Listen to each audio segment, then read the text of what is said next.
momento que você se sente mais protegida do estresse? No momento que eu tô com a minha família. Qual lugar que o senhor se sente mais protegido do estresse? Só em casa, né? Com as portas bem trancadas e com grades e com cachorro e com alarmes. Qual a sua profissão? Eu sou delegado de polícia. E a família, assim, não ajuda, não colabora? Aumenta ou diminui o estresse da família? Normalmente aumenta. Acho que em casa, com meus filhos, é que eu tô livre de estresse mesmo. Fora isso... Nossa casa é o lugar ideal para descansar do dia de trabalho, aliviar as tensões e renovar as energias. Mas muitas vezes o ambiente familiar é a própria fonte do estresse. A causa pode ser o marido que chega descarregando o mau humor na mulher, que por sua vez desconta nos filhos que o devolvem aos pais. É o círculo vicioso do estresse em família, responsável por tantos conflitos e dramas. Tem-se dito que a família e o lar são os lugares onde nós podemos nos recolher e reforçar as nossas baterias da paz, do conforto, da segurança e até a superação das dificuldades. Se a relação familiar não for gratificante, se a interação entre os cônjuges não for construtiva e crescente, este mesmo pode se tornar foco do seu desenvolvimento de estresse. Então, o poder do Evangelho tem que ser melhor visto na relação marido-esposa, pais e filhos, filhos e pais. Quando ali nós não conseguimos isso, nós saímos para o trabalho, nós saímos para o ambiente social, que é cheio de desafios, nós saímos desintegrados, perdemos a nossa integridade. E fazendo isso, nós não teremos condições de suportar e de superar os desafios do dia a dia. Então, despreparados dentro de casa, realimentamos nosso estado lá fora e voltamos mais estressados para dentro de casa. E essa sequência se realimenta aqui, no lar onde estamos. Então é ali que a vitória principal do Evangelho de Jesus Cristo tem que acontecer na vida de cada um. Os pais às vezes não entendem por que o filho pequeno não se alimenta direito, dorme mal, fica agressivo, chora muito e até sente dores sem saber explicar por quê. Pode ser o estresse infantil, cada vez mais comum. As causas mais frequentes são o excesso de atividades, a falta de atenção, as brigas ou a separação dos pais.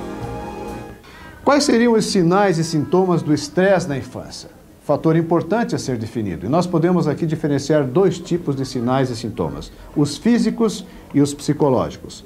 Entre os físicos, destacamos a taquicardia, que é a famosa batedeira no coração. Depois, respiração rápida, aquela respiração ofegante. A sudorese, a criança está sempre com as mãos úmidas, com os pés úmidos.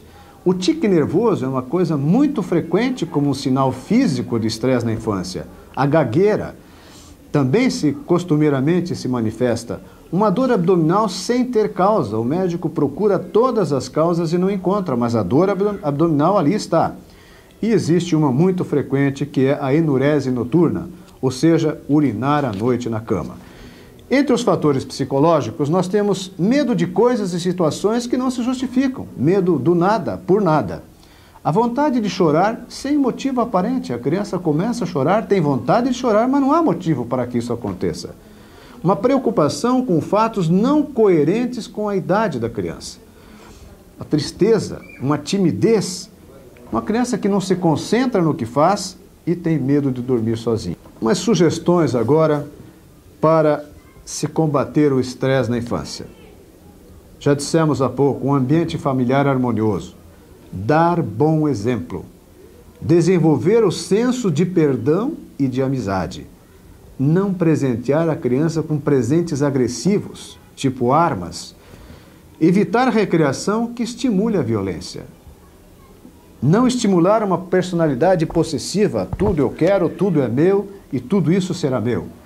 Proporcionar um ambiente de paz para esta criança, estimular a criatividade, a imaginação, a leitura, desenvolver hobbies salutares como música, esporte, artes e outros mais, estimular uma postura de autonomia, desenvolver a autoestima, falar sempre de um Deus criador, mantenedor, amoroso e justo, e principalmente, falar de um amigo maior, falar de Jesus. Criança estressada, vovô também. O envelhecimento pode ser um motivo de estresse se a pessoa não se preparar física e psicologicamente para essa fase da vida. É normal, é inevitável, mas muita gente tem dificuldade para aceitar o declínio da atividade e da capacidade corporal, a redução da memória, a flacidez da pele. A chave para escapar do estresse na terceira idade é a pessoa continuar a fazer o que gosta, ainda que de outra forma ou em outro ritmo. E mais, descobrir novos interesses. É importante relacionar-se com os mais jovens para manter-se atualizado. Cultivar amigos, ter uma vida social ativa, viajar, estudar e ter uma atividade produtiva, de preferência fora de sua área profissional. Primeiro, o contato com a natureza é alguma coisa que nos renova. Segundo, para termos uma velhice adequada, é preciso a diversidade dos interesses. O indivíduo não pode ter interesses únicos. Existem pessoas que eles pegam uma rotina e repetem aquela rotina. Todos os dias eles saem para trabalhar, voltam e comem da mesma maneira e assistem os mesmos programas e vão dormir da mesma maneira. Com o passar dos anos, um dia ele se aposentará e o que acontecerá? Aquele mundo que já era pequeno se encolherá ainda mais. E esse indivíduo se torna amargurado, se torna doente, frequentador de consultórios médicos, para todo lado ele tem queixas, tem dores, e este é o mau exemplo de velhice. Se você quer ter uma velhice agradável, útil, especialmente útil, você tem desde a sua juventude de saber que é a diversidade dos interesses que mantém o homem atento, que mantém o homem vivo e que mantém o homem um entusiasta, independente da idade. Eu diria que durante a semana você tem que transitar por 8 atividades. É como se fosse uma pizza.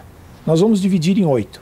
Você tem que ter vida profissional, vida familiar, vida afetiva, vida social, vida espiritual, o seu lazer, seu exercício e o seu hobby. Às vezes as pessoas me dizem, qual é a diferença entre hobby e lazer? Lazer é aquilo que você assiste alguém fazer. Você vai assistir um filme, você vê uma competição esportiva, isso é lazer.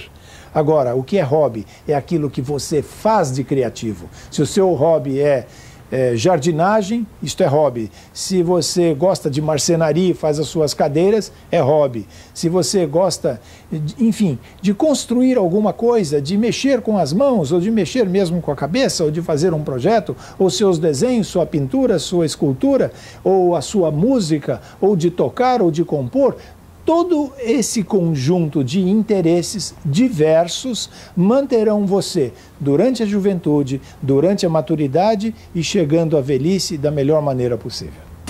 De qualquer forma, lembre-se, saber ouvir a opinião do outro, não levar os problemas do trabalho para casa, tolerância e paciência são virtudes que servem para todos, jovens e adultos, na hora de combater o estresse em família. A vida familiar é o nosso grande treinamento para a vida no céu. Eu preciso ver em Deus um grande amigo meu, buscá-lo todos os dias para isso e revelá-lo na minha relação com aqueles que me estão chegados. Logicamente, se nós não conseguirmos construir nessa relação a paz, a amizade e a alegria, será que as nossas crianças verão no nosso lar um pedacinho do céu? Ou será que eles quererão um céu representado pelo lar que nós temos? O nosso lar, o ambiente da nossa família, é o verdadeiro laboratório de Deus na construção do nosso caráter. Se você não conhece a Deus por si mesmo, talvez até conheça religiões, talvez até conheça doutrinas, mas se você não conhece a Deus por você mesmo, dificilmente poderá superar os desafios da sua natureza quando confrontadas pela natureza do seu cônjuge. Conheça a Deus. Quando você o conhecer como de fato é possível conhecer em Jesus, você descobrirá o quanto pode mudar, o quanto pode melhorar e o quanto pode se tornar para o outro uma referência de esperança, amizade, perdão e oportunidade. Recomeçar cada dia é o mesmo que repetir o texto da Palavra de Deus. As misericórdias do Senhor se renovam sobre nós a cada manhã. não deveríamos nós renovar também nosso pacto com Ele, no confronto com os outros, na relação com aqueles que nos cercam, provando que como sua misericórdia se renova sobre nós, a nossa também se renova para com os outros? Faça isso e você não só experimentará aqui o céu, mas na verdade já começará a sua experiência de vida eterna.